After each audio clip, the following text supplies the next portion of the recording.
Welcome to the No Sugarcoating Podcast. I am Amber Romaniuk, emotional eating, digestive, and hormone expert. I am also the founder of amberapproved.ca. I support professional women achieve optimal health through mindful eating, self-care, and overcoming self-sabotage with food. This podcast provides the honest truth on what you really need to create body freedom. The No Sugarcoating Podcast provides information on healthy living, lifestyle changes, nutrition, and diet, and is intended for informational purposes only. Always seek the advice of your healthcare practitioner regarding your health and nutrition program.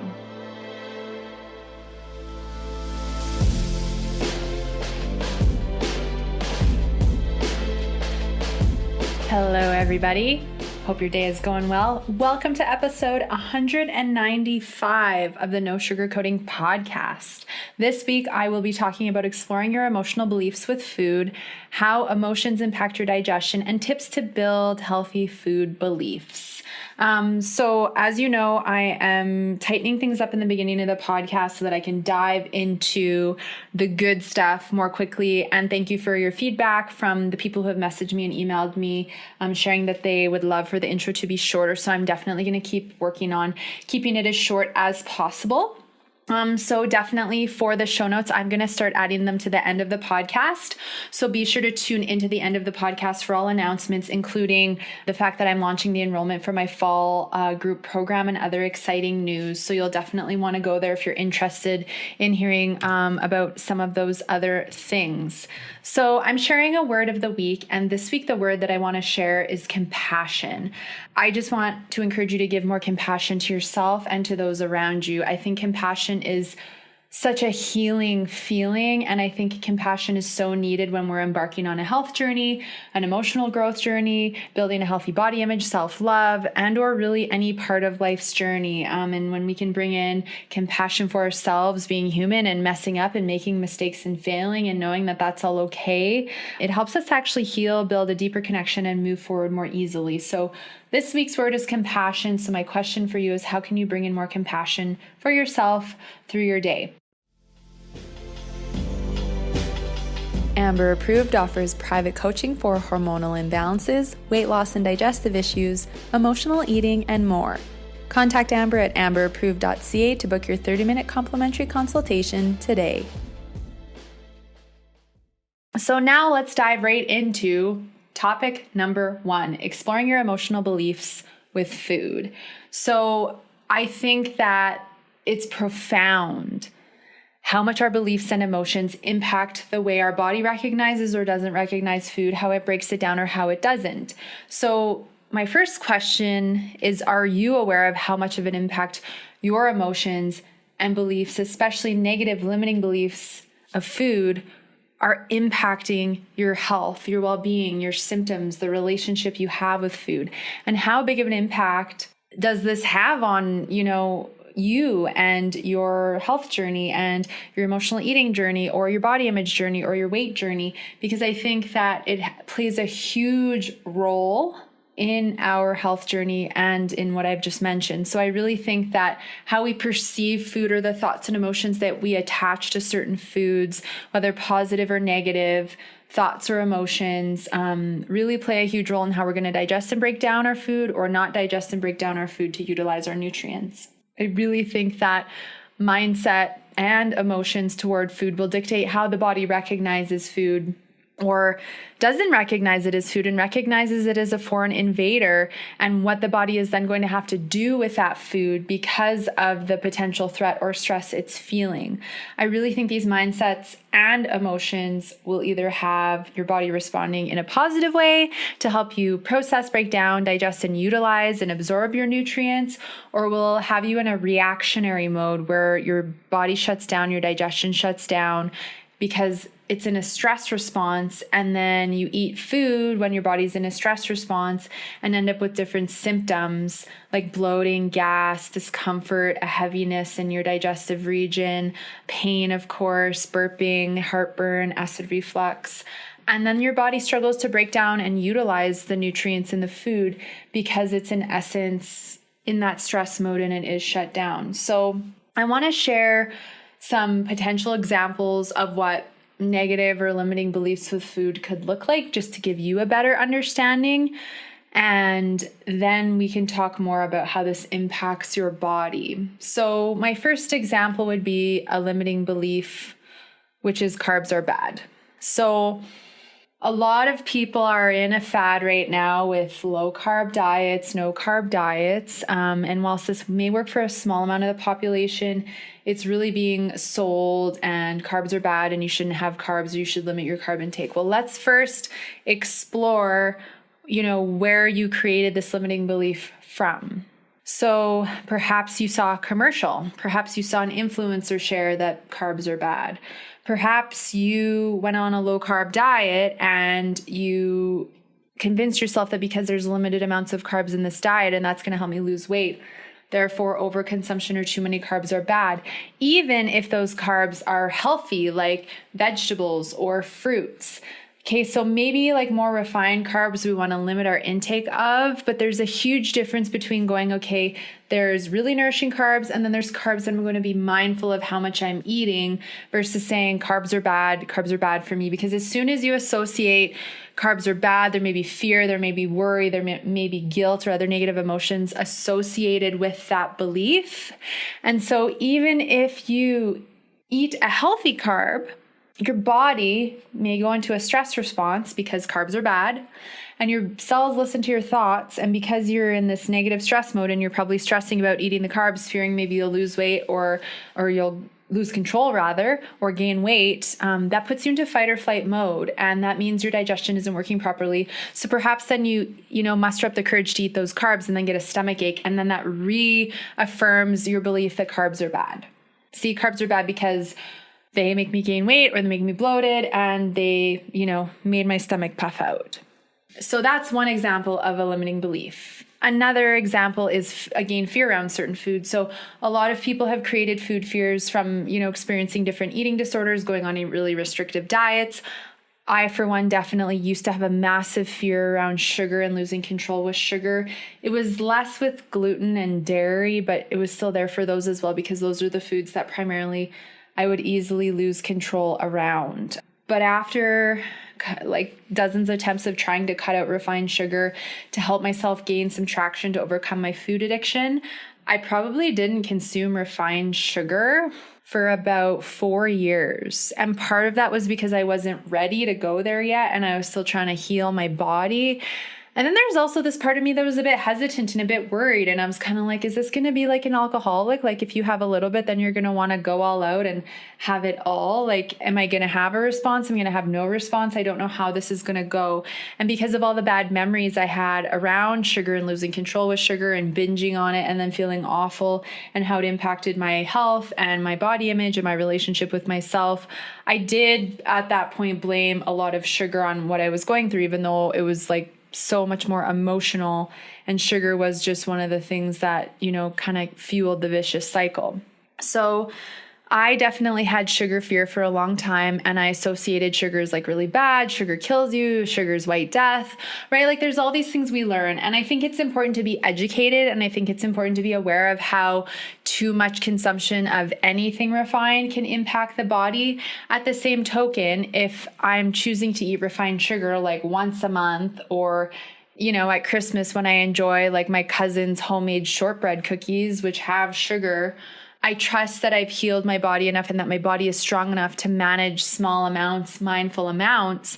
Therefore, I don't need to have fear that sugar is going to do something negative to me and or that I'm going to lose control. However, it took me time to get to the point where I no longer feared sugar. I remember the first time I had refined sugar again, I was in San Francisco with my dad and we were at a restaurant having supper, and we just had a really great meal, and he's like, oh, we should get dessert. And they had some really interesting things on the menu. And so he got like a licorice cheesecake, and I ended up getting, I think I got like the sorbet because it was some really delicious flavors anyways. And then so we each got our dessert, and we obviously tried each other's, and I took the first bite of that sorbet and his cheesecake. And the first response I had, which kind of shocked me, was like, this is way too sweet. And it didn't give me the same reaction that it used to, the high, the pleasure feeling, the serotonin and a dopamine hit. My teeth started to ache a little bit. And then after I got over the reaction of like, this is really sweet, I was like, okay, yeah, you know what? But I can enjoy this. I'm going to eat what feels good for me. And if it's all of it, great. If it's some of it, no problem. And I actually, because there was no more emotional attachment and because it did not appeal to me the way that it used to from all the healing I had done, I actually was able to leave that fear of sugar in that restaurant in San Francisco and not bring it back home with me. So I'm kind of grateful and thankful for that experience because it really allowed me to open up and realize that even though a food seemed detrimental and I had a lot of negative association around it, I was courageous enough to let go of that. And you can be courageous enough to let go of it too. And I see my clients all the time. Like I've had clients who haven't been able to have nuts or nut butter in the house or chocolate or different kinds of desserts or chips. And as they understand their emotional attachments to the food and they build a healthy relationship with themselves in food, they're able to then have those foods in the house and they last for months or weeks instead of just a day, and or it's there and they can make an empowering decision of whether or not they want any, but they're not needing to go to food to cope with something. Instead, they are able to make an empowered decision and go, you know what? Today, I'm not feeling triggered. Do I want a little bit of ice cream or do I want, a mindful serving of chips? And that's where the mindfulness comes in. But I wanted to share the fear because the fear partially held me back from potentially having it sooner. But at the same token, I was so vulnerable to it for so long that I think I needed that break. And everyone's different. I don't tell everyone they need to, fully cut out sugar or certain foods, but I think it is important to understand how vulnerable you feel around certain foods. And if you feel really vulnerable and you have really lots of fear and worry and shame and you fear losing control so deeply around certain foods or ingredients, then I think it is important, of course, to get support. And secondly, it is also important to perhaps find some healthier alternatives that are not going to make you have those same fears and lose control and help you slowly build your food courage and build up your courage to the point where you feel safe enough to have the food again. And then you actually understand that it's not the food that's fueling the sabotage. It was your emotions and many other aspects as well. So the food is one part. I do still believe that for a lot of people, sugar is addicting. They put sugar in a lot of things to make people addicted to keep buying the products so the corporations make a lot of money. That being said, I think when we can learn how to understand our body and our relationship with food, we don't have to fear any food for that matter. And we have the power to decide if we want to have it, how often, or if we want to support more local companies with more natural ingredients and or make recipes and make our own. Like personally, I would much rather prefer now to like bake or make my own because it's delicious and I've mastered gluten-free after being gluten-free for almost 10 years. That being said, like if we go to a party or a birthday or somewhere where they don't have gluten-free, like if I choose and it feels good, I will enjoy something else. But I absolutely love baking and making, these things because again, that's something I couldn't do for a while for fear of losing control and eating it all at once. Another limiting belief: if I eat this food, I will get a stomach ache. So perhaps there are certain foods that make your digestion feel sensitive. And every time you eat them, you do get bloated. You do get a stomach ache. So you may be saying, well, Amber, like this is a true belief. Like I eat these foods and I get a stomach ache. And I say, yes, there may be certain foods that then, your digestion doesn't agree with. But it is also to actually recognize the foods that you associate that belief with and actually be able to get you to the point where we can neutralize the negative belief and go, these are foods that perhaps necessarily are not in alignment with my body right now, but that doesn't mean that it's going to be forever, unless, of course, you have celiac or some severe inflammatory condition where perhaps, things like wheat or dairy or fast food are not ideal. And I'm not telling you should neutralize your beliefs and then eat it all the time and not feel good. But I really believe as you're healing your physical state of health and you're building the healthy relationship with your body and with food, that it is important that we work on neutralizing or, dissolving these beliefs and associations, because I used to have a belief, because when I went vegan, I ate a lot of plant-based food, of course. And anytime I ate any quinoa or rice or hemp seeds or chia seeds, I'd get so bloated. So I associated, if I eat this food, I'm going to get a stomach ache. And I would think it, but I was still eating it because I'm like, well, I need to get my protein from somewhere. And so then I essentially, when I realized vegan wasn't for me and that it was another crutch, and I stopped being vegan and I went back to eating meat and things like that, I avoided quinoa and beans and chia seeds and hemp seeds for a long time, because it took me a while to neutralize the belief if I eat these foods, I will get a stomach ache. And again, because I've neutralized those beliefs and because I don't eat them all day, every day, I'm able to eat any of those foods now and I don't get a stomach ache. So part of it is because I've neutralized those beliefs, and the other part is because I have a lot more variety and my digestion is a lot stronger. So just again, to share the example, I have a lot of clients as well who, they'll work on balancing their digestion and overcoming emotional eating, and then they'll eat a food that used to give them a lot of discomfort and they'll go, oh my goodness, I feel nothing now. And they're almost shocked. But part of it is because they've worked on the physical body and they've worked on the emotional. They build trust with their bodies. They trust my body can break down this food. I trust that my body is strong enough and this is safe. I am safe to do this. There may be some things that take longer than others. Like it probably took me about 4 years to be able to get to the point where I could eat gluten and not get a stomach ache. Everyone's different. Everyone takes longer or shorter periods of time to get to the point where, we can disassociate those negative thoughts and emotions with those foods and stop having a reaction. So I think that, it plays such a huge tie. And if you're stressed while you eat, you're probably going to get symptoms because your body's in that fight or flight stress mode. And when your body's in fight or flight, your circulation that is so important in your digestive region goes to your limbs to help you run away because your body thinks there's a threat, even though there's not. Versus when you're relaxed and you're in rest and digest mode, you're far more likely to be able to digest food easily. And what's so fascinating, just as another brief example, because fight or flight does play a huge role here, is I remember there would be times when I would binge and I would feel, surprisingly, I don't know why, but there'd be days where I'd binge and I'd feel no guilt, no negative emotion. I would eat all the binge food really slowly, which obviously didn't make it right or supportive of my body. But I noticed on the days where I felt less or no guilt and I ate the food more slowly, my digestion actually worked better and I didn't have as much retention versus the days where I felt really guilty, angry, frustrated, and that I ate that binged on the food more quickly and would get more bloating, more discomfort, and more inflammation. So that was profound. And that was one of the things that started to plant the seed for me of like, wow, I think this plays a huge role in, my body's ability to break down these foods. My emotions are playing a huge role. My limiting thoughts are playing a huge role. And now to this day, I've really worked hard to release any negative thoughts or emotions around any food and just go, okay, well, obviously there's certain things I want to minimize my intake of. And there's a lot of other great things that I can have that in abundance that feel really good. And I focus on what feels really good for me. And I think that's the focus. So this brings me to my next point. So if you have your own examples of negative emotions associated with different foods, I'd encourage you to actually grab a piece of paper, write them down. And then I would encourage you as well to write down any limiting beliefs that you have and what foods, again, those are associated with and what you fear is going to happen if you have those foods. I think understanding your food fears, your limiting beliefs, and your negative thoughts around certain foods is super important. And it may also inspire you to, again, get curious as to why you have those beliefs and emotions and potentially, again, reach out and get support if that resonates for you. So this brings me to my second point, which is how emotions impact your digestion. So obviously digestion plays a massive, massive, massive role in breaking down your food, absorbing your nutrients. There's many processes that happen as soon as you take a bite of something. And so I think it's important to talk a little bit about how the mindset impacts your digestion, because they're so connected and it really plays a huge role.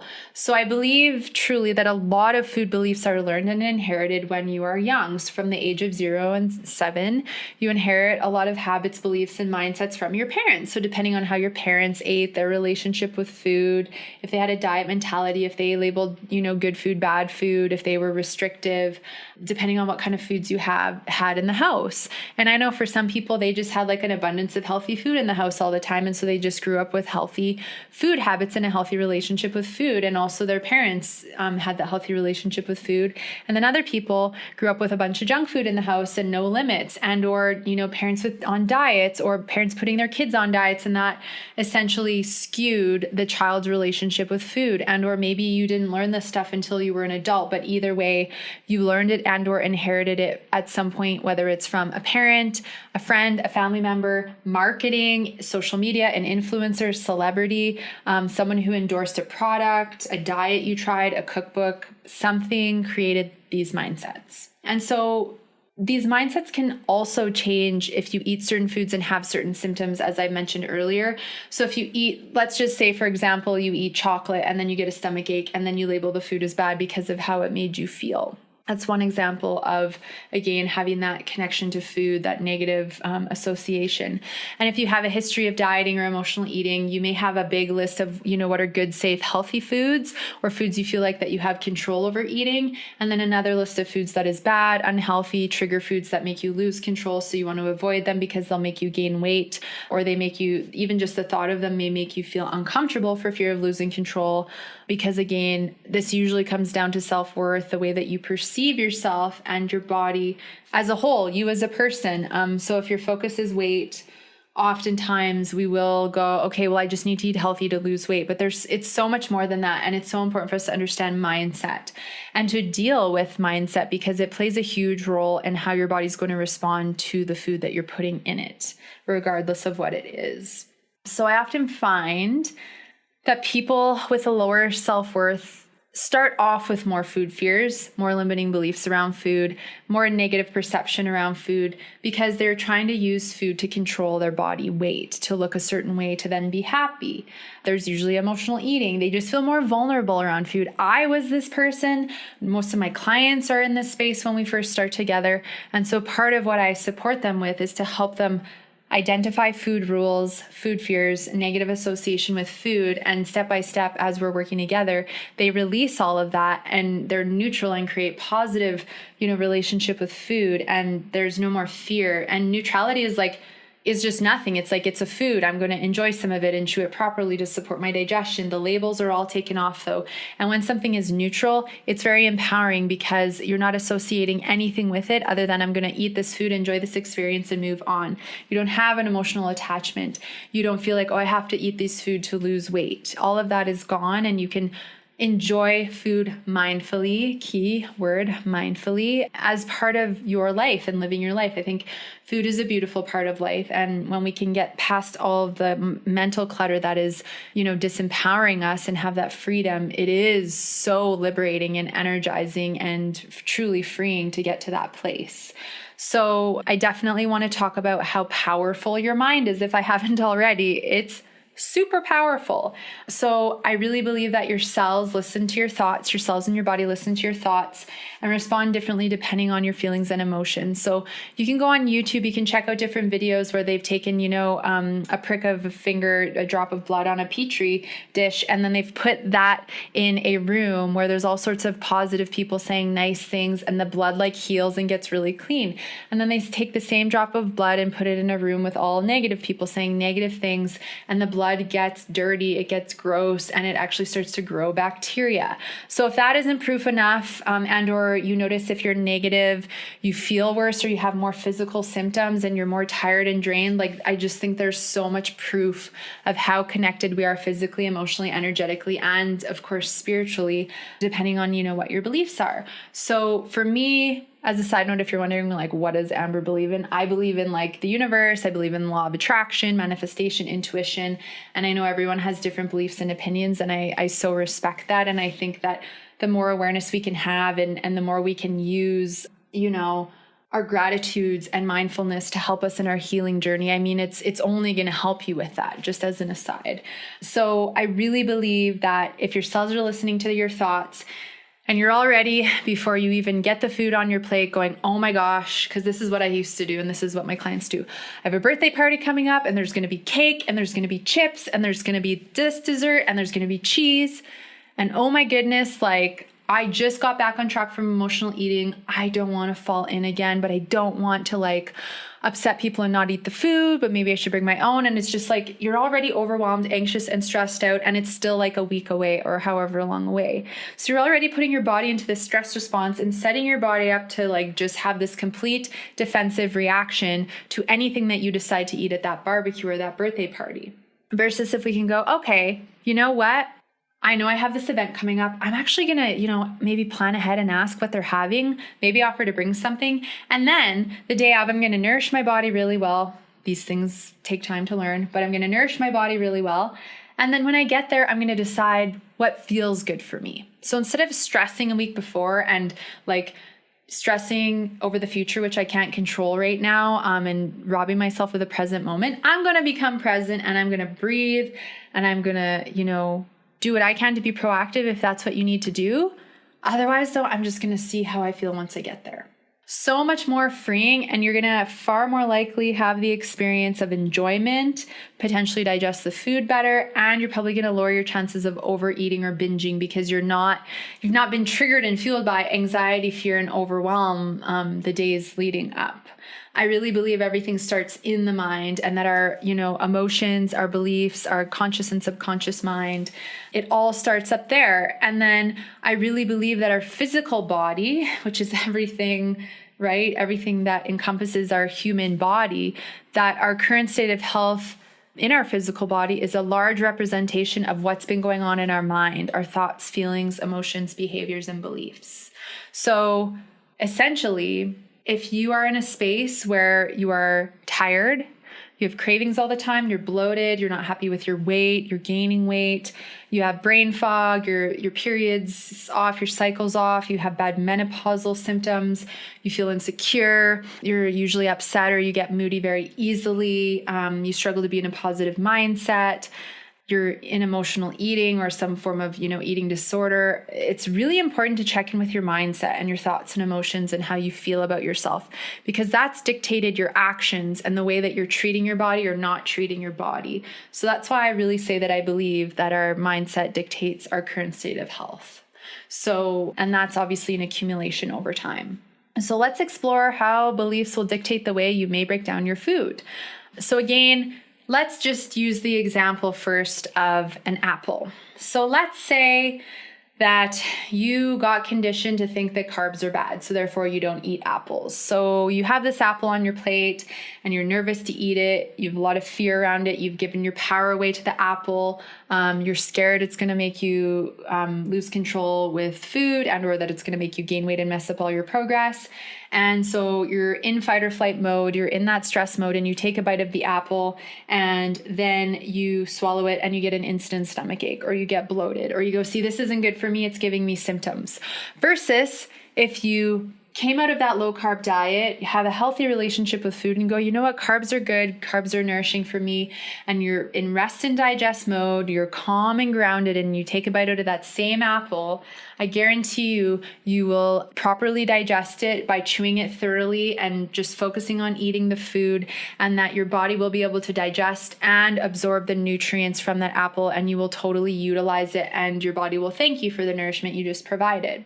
Say now you have in front of you a chocolate cupcake and you're going, well, Amber, this is full of sugar, or it's refined, I'm not supposed to eat this. I'm on a diet. This is bad for me. This is junk food. I don't want to gain weight. And, if you have the fear of losing control with food, for fear it's going to trigger emotional eating, it's like, okay, no, I can't have that because I can't go back into that vicious cycle. Right? So of course, I don't want to make you eat the cupcake. I think it's important for you to learn how to build a healthy relationship with food, overcome emotional eating, and at your comfort level, you can decide if and when you want to start to have, sugar or other things that made you lose control. And when I work with my clients, it's always at their pace with things like that. I never make them eat things they don't want to eat. And if different foods are vulnerable, then I support them in, bringing in alternatives that don't make them feel so vulnerable. And that's a really empowering part of that coaching. So say you decide to have the cupcake and you're scared and you're labeling it as bad and it's going to make you feel really bad. And then you take a bite, of course, you chew it, you swallow it, and you're nervous. And again, it gives you the bloating, it gives you stomach ache, it gives you gas, it gives you pain. Now maybe your stomach's puffed out and you're like, see, this is why I can't eat this, because it doesn't make me feel good and I don't want to be uncomfortable and I don't want to gain weight. Versus if you're in a calm state, you have no negative association with that cupcake, you've worked through whatever you've needed to work through to get to this neutral space. Now you see the cupcake, yes, as a food, but there's no labels on it. And you're actually going, wow, that looks delicious. I'm looking forward to having that. And so the goal ideally is that you eat it slowly. You enjoy the taste, the texture, the smell. You enjoy the experience of eating the cupcake or whatever that food is for you, mindfully and slowly, just as you would enjoy going to the spa, getting a massage, taking a nice relaxing warm shower, some other enjoyable experience. But the difference with a healthy relationship with food now, or a mindful relationship with food, is that you can enjoy the cupcake thoroughly for the moments and minutes that you're enjoying the cupcake. And then from there, when you finish the cupcake, you go, that was great. And then you are able to move on to the next experience of your day without any guilt, any worry, any fear, any symptoms for that matter. And you move on to the next part of the day, whatever that is. It was just another experience in your day, in your life, versus labeling it a big deal and bad, and it's this big bad thing, and oh my gosh, I'm going to lose control. Like, if that's the kind of mindset you're in, then I would highly encourage you to get support, because I think it's so important to release and work through all those limiting beliefs and negative emotions around food and understand why you have them so that you can work through and release them. It is possible to do. Oh my goodness, if I could do it, you can do it. My clients are doing it every day. I know probably some of you that are listening to this podcast are doing it, so good for you, cheering you on. But there is a huge opportunity to work on that, because I want you to have food freedom. I want you to enjoy food and be mindful with it and feel healthy and energetic and have happy digestion. And it's important for us to work on understanding why we have the beliefs and mindset around food that we do, so that we can, heal it essentially and be free of it and get to this neutral space where we're not so, have such a negative disassociation with food. So whether you have food fears, again, there's foods you lose control with. You've been conditioned that I can't have certain foods because they're going to make me gain weight, or these foods are bad. I should only eat kale and this and this and this, right? We want to actually neutralize. Yes, there's foods that are bursting with nutrients. And I think it's so important that we nourish our bodies well and that we, add in a lot of really beautiful nutrients. And I think it's also important to pick things that make us feel good versus going, okay, well, this celebrity is eating more kale, so I need to eat more kale. Like that, I want you to learn how to tune into your body so that you can make that empowering decision. I personally am not a huge fan of kale. So if I see it everywhere, and I know it was a fad and it kind of still is, and it's really good for you, great. But unless I'm making some ridiculously awesome smoothie or a salad where it's kind of hidden, I don't want to eat kale. There's plenty of other leafy greens that are delicious and nourishing and just as good. So I think it's so important to pick things that make you feel good. And I think it's important to, really gain freedom from any permanent beliefs that you have around food, your body image, your relationship with yourself, or anything else. Because again, your cells are always listening. And that doesn't mean you have to be thinking perfectly all the time, but it is to understand how, the longevity of negative emotions, food fears, negative thoughts around food, and limiting beliefs around food could have, created your current state of health in your relationship with food up to now. I'm not saying that it's the only thing that's dictating those things, but I think it does play a huge role. So now I want to talk about some key quick tips to build healthy food beliefs. So the first step, of course, is write down what food fears you have, what foods you lose control with, what foods trigger you, what foods you just feel so vulnerable or scared to be around. Make that list. I think it's just so important. And I want you to know there's nothing wrong with you. You're not a weak person. It's not that you don't have willpower because you can't handle being around these foods. Have compassion for yourself this week. Understand that these foods are made in a way so that a lot of people do lose control and can't stop eating them and then crave them and want more. And until you build that healthy relationship with food, you may find to some degree that you struggle with that. But it is possible to gain freedom. So make that list first. Second step, start to understand where you inherited that limiting belief or that negative emotion. Did you try a certain diet? Is it something you read in a book? Is it something a public figure you looked up to said, and so therefore because they said it, it must be true, so you should believe it and take it on yourself? Did your parents tell you whatever about food, and so therefore you've just been thinking like that? Or did you have a negative experience and now therefore you're really scared or you're worried or you have again those negative emotions? I think it's important to look at where it came from. And if it was a public figure and or it was a book or it was a parent or really anything like that, I just want you to know that, everyone has their own opinions and beliefs, including myself. And I think it's so important for you to make empowering decisions about creating your own empowering thoughts and feelings with food and positive feelings with food that are going to support your health and your digestion. I also think it's important to support digestion, because the stronger your digestion is, the less likely you are to have any bloating, pain, inflammation, gas, or discomfort if you eat those foods that quote unquote make you feel poorly. So if you have lots of digestive issues, I think it's important to seek out support to work through those and balance them out. Also including things like ginger, peppermint, turmeric, cinnamon, and those in tea forms as well. Slowing down to chew your food properly to help aid in digestion. A lot of people don't realize this. Digestion starts in the mouth. You start breaking down your carbohydrates in the mouth. So it's so important to chew your food properly so that by the time it hits your stomach, you are going to be able to break that down super easily. Managing stress levels are important, because the more stressed you are, the more out of power you are, the more vulnerable you're going to feel to food, and potentially the more physically reactive your digestive system may be to food. And of course, it's not just the digestive system that responds. It's your hormones, it's your energy levels, it's the brain fog, it's the blood sugar. There are many other things, but of course the digestion is a main focus, because oftentimes people eat something and feel it right away.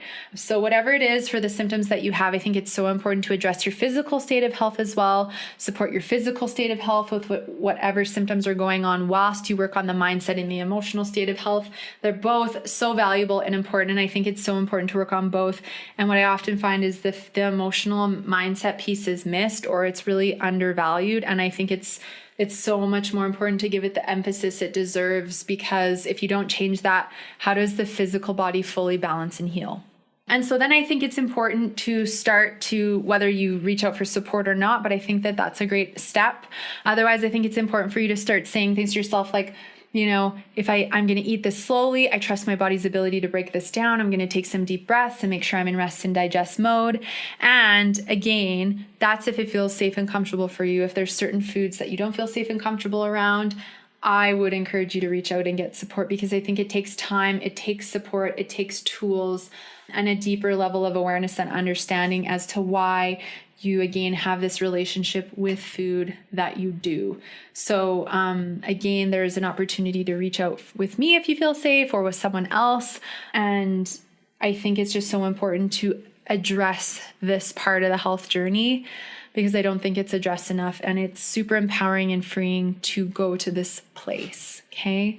So I hope you enjoyed today's episodes. Like I said, I'm going to share the show notes at the end. So you can find the show notes at amberapproved.ca /195. So my new website is live, and some of the links have changed a little bit. So if you go to amberapproved.ca /podcast, you will be able to click on the archive and go to all podcast episodes. But if you're specifically wanting to click right through to this episode, amberapproved.ca /195. Again, podcast, or the new website is live. I hope you love it. I hope you go check it out. You can take the emotional eating quiz. I have some new videos that I filmed up there. So make sure you go check that out. Again, make sure you subscribe to the podcast on whatever podcast app you like. The link for that is in the show notes. I'm super excited because I'm going to have some really great guests coming on. In fact, I have a lovely guest that will be on with me next week from Australia, the lovely Taylor Ray, and we're going to be talking about self-love and manifestations, some really great things there. So you'll want to tune in for that. If you have a topic that you want me to talk about, or you have questions, you can submit those questions and or ideas or feedback to info@amberapproved.ca. I'm so open. And of course, I want you guys to love the podcast while I honor what feels good for me too. So yes, stay tuned for my lovely guest next week. And again, you can submit your feedback, your questions, and your ideas to info@amberapproved.ca. Last but not least, I'm super excited to announce the opening for my enrollment for the fall 8-week Jump Into Your Body group program. So enrollment will start now, essentially, and it's going to go until September 25th. So I have limited spots available, as I like to be able to provide as much support as I can to the group. It is online, so anyone in the world can join. It is once a week for 8 weeks. There's a private Facebook group for accountability and support. And it's so empowering to see a group of women come together and share, their struggles and vulnerabilities, and have the support of the community to do so. So if you want to start to unravel your emotional eating triggers, if you want to start to work on balancing your schedule, understanding your cravings, balancing your blood sugar, and experiencing happier digestion, this may be for you. So you can email me at info@amberapproved.ca with the subject line Fall Group Program. The first 5 spots go for 50% off, which is a wonderful savings. So if you're wanting to learn more, connect with me. We can book a body freedom call. We can talk more about your health goals and concerns. I can share with you about the group program, answer your questions, see if it's a fit, and see if you want to join in. So thank you again for listening today. I hope you enjoyed the episode. Remember that there is truly no better time than the present to take action on your health. So take action now. Enjoy your week. Have a beautiful day. Remember compassion for yourself. And I will look forward to sharing a beautiful new podcast with you next week with my lovely guest. Take care. Thanks so much for listening to the podcast. If you haven't yet, be sure to subscribe, review, and rate this podcast and share it with your friends. You can find me at amberapproved.ca and follow me on Instagram and YouTube at Amber Romaniuk. Join me next Sunday for another brand new episode and another step toward body freedom.